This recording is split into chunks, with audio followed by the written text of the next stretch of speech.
Now in Kenya, athletic officials are struggling to select 3 runners to compete for the country at the 2012 Olympics in London.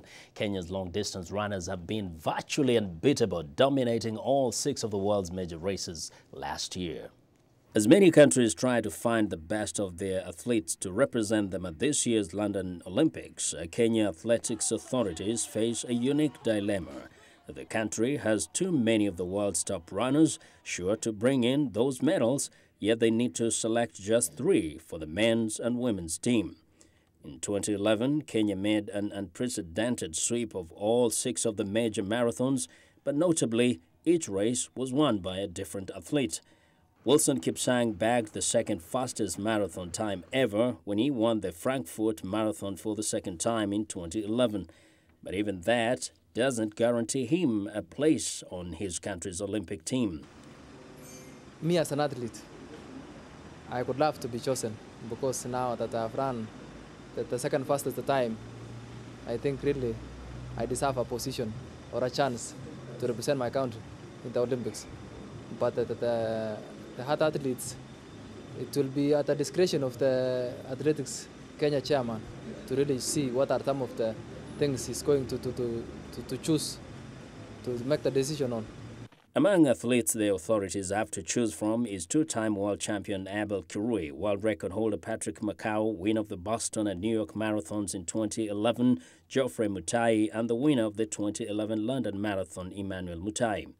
Also hoping to make the team are Kenya's women runners. Mary Keitany holds the women's world record for half marathons and became the 4th fastest woman ever to run the London Marathon when she scooped up first place in 2011. She's training hard in her hometown of Iten, where many of Kenya's long-distance runners come from, but she is still not sure she'll make the Olympic cut.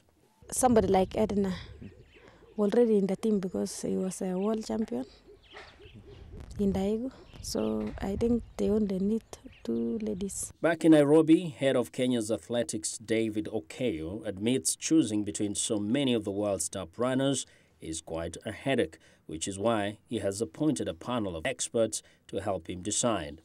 We shall announce the probables.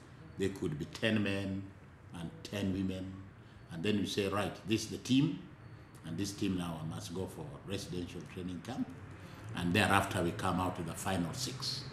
While Kenya's elite runners await their fate, other countries are sending their Olympic teams to Kenya's high-altitude training camp ahead of this year's Games.